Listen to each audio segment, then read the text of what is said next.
Pal, I'm just out here doing some free advertisement for the people, and they didn't want no free advertisement. So. Yeah, we got a call about your videotape on the property. Do you have it? No, I'm not on their property. I never step on nobody's property. Oh, okay. No, sir. No, I just got the call. Yeah, absolutely. Yeah, I'm just letting you know. Do you have a driver or an ID? Well, I don't show my ID. I don't do nothing wrong. You understand?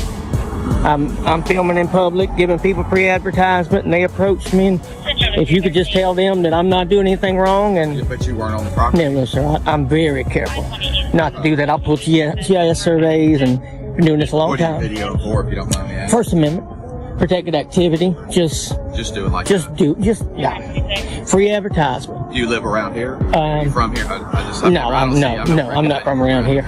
Most people know me. I do this. I go around and show people right from wrong from right, and when they say they call the police, I don't leave. Yeah. But you were never on the property? No, I'm very close. Never ever to do that. Matter of fact, as far as I was, right there at the edge of the curtilage, the GIS survey starts. Okay, if you can just explain to them I'm not doing nothing wrong, and we'll be good to go. What was your name, badge number?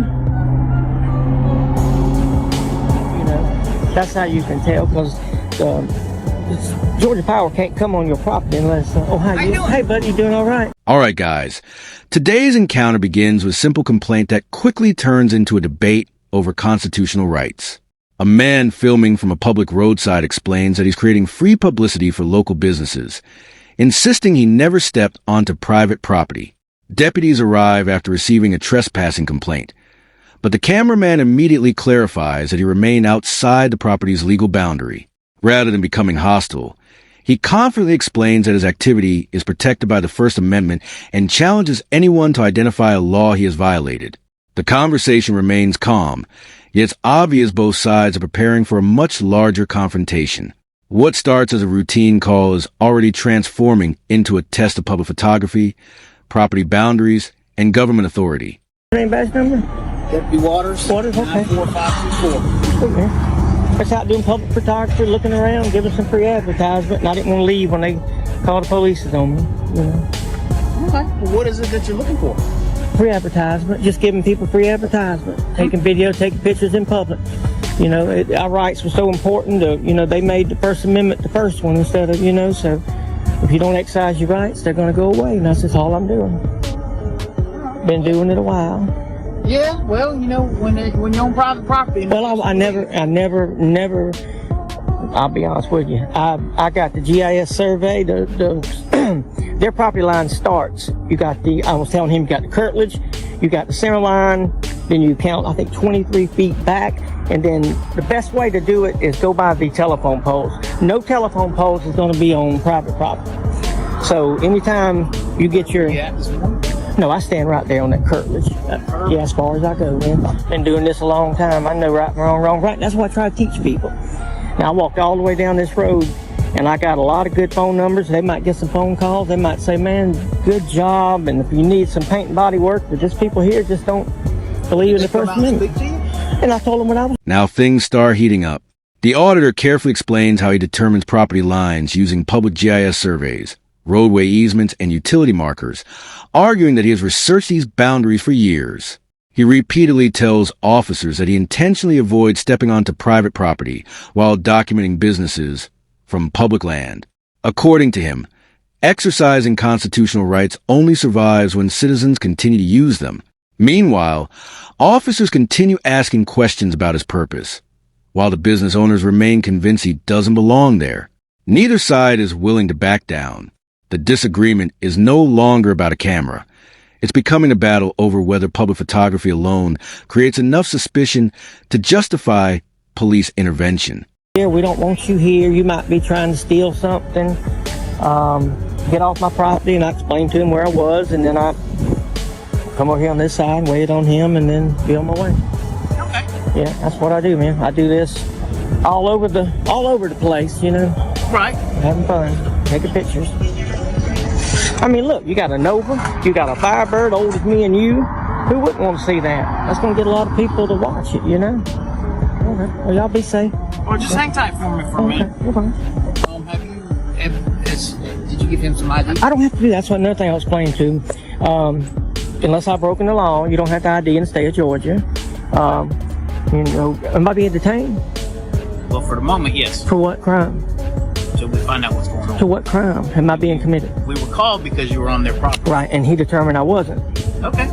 Am I still? Hang tight. Just a minute. We'll get you out. Am I being detained for an unlawful reason? Yes or no? Right now, you're being detained because you were on their property, and we're trying to find out what's going on. Okay, and I can prove that I wasn't on their property, and they can't prove that I was. Or, you know, there again, I mean, issue me a trespass, I'll be on my way, and then we'll go to court. But, you know, this ain't my first rodeo. All right, here's where the pressure really builds. After speaking with the business owner, officers begin requesting identification, while the cameraman repeatedly asks a direct question. Am I being detained, and for what crime? He argues that without reasonable suspicion or evidence of trespassing, there is no lawful basis to demand identification under state law. The deputies explain they're still investigating the complaint, but the auditor refuses to surrender his rights simply because someone called the police. Every answer creates another legal question, and every question increases attention. The discussion shifts from a simple trespassing complaint into a constitutional debate over detention, reasonable suspicion, and the limits of police authority. Yes, sir. Unless I'm not being detained, I'm free to go, I'll leave. Stay here.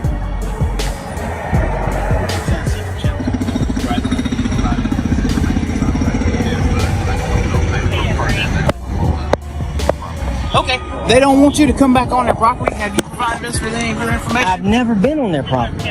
Okay, well, it's private property. I've never been on their property. Hang on. Okay, If they advise us they don't want you on your that's property, fine. we're going to tell you that you can't go on their property. That's fine. Okay, can I see your ID, please? Don't have to have my ID Okay, to issue a trespass. Yes, sir, I do. I need to If you're identify you. under threat of arrest, I'll give my ID. I'm with the supervisor, so they all don't get in trouble. Okay.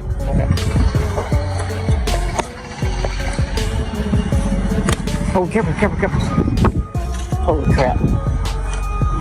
We just, so we can document it, we just want to. I understand that, but why would you violate my rights? That's my Fourth Amendment right. They're violating my First Amendment. All we got a call, we had to respond. Right, but I didn't call you. But they're stating you were on their property. That's why I went and talked to them. They said that when I walked back over, you were standing on their property. No, I was standing right Yeah, there. you were standing in the parking lot. I'm telling you what I saw. Now, what happens when we go to court? Well, let's say I sue you, I sue them, we go to court and find out I wasn't there, and you lose your qualified immunity because you didn't investigate. This is where the confrontation reaches another level. Although officers advise him not to enter the property again, they continue insisting on identification to document a criminal trespass warning. The cameraman argues that a warning can be delivered without forcing him to identify himself unless he is under lawful arrest or legally required by statute. He repeatedly warns officers that violating constitutional protections could expose them to legal consequences if the facts are later proven in court. Instead of shouting, he calmly continues recording every second, making it clear that the camera is documenting not only his actions, but every decision made by law enforcement during the encounter. Turn the camera off, show me you wasn't on their property from start to finish, and you're free to go. Why haven't you said that? You're taking their word for it. I could prove mine, they can't prove theirs. Morning, sir. How are you? What was your name and badge number, sir? Sure, it's Staff Sergeant Johnson, 93159. Hey, Johnson. I was explaining to them, I'm out here exercising my rights, First Amendment right. Private property starts about 1.2 foot on the other side of that telephone pole per government document survey. Well, anyway, I did my homework. I'm down here giving some people free advertisement. They called the police to me. This deputy here legally detained me for 18 minutes and 32 seconds. For no suspicion of nothing. He told me that I had to show him my identification to be trespassed. I explained to him I was on the curtilage of that road. Right there, their property starts at the front tire of that VW. And I'm trying to exercise my rights. Both of them gentlemen stood in a auditorium or courthouse with their hand on a Bible, and they swore an oath to protect my civil rights. Yes, sir. He's wanting my Fourth Amendment violated. He's wanting my First Amendment violated. And they called the police to me and lied. I got 28 minutes of video that shows me doing exactly what I'm doing right now on public property, exercising my right as an American. And And any time did you go on their property? All right, guys. The supervisor finally arrives, and the entire encounter shifts direction. The auditor carefully explains his understanding of the property survey, roadside easements, and his First and Fourth Amendment concerns. He claims he has extensive video showing he never crossed onto private property and argues that the detention itself lacked legal justification. Rather than arguing emotionally, he presents his version of the facts while reminding officers of the oath they took to protect constitutional rights. The supervising officer listens to both sides before examining the circumstances more closely, turning what had become an increasingly tense confrontation into a more measured review of the original complaint and the officer's response. But he knows exactly who I am. Which one? To the left. Okay. And I told him I'm gonna file a formal complaint on him. And y'all have never, ever had a problem with Columbia County. Right. Ever. And once you realize who I am and what I'm doing, and it really makes y'all look bad.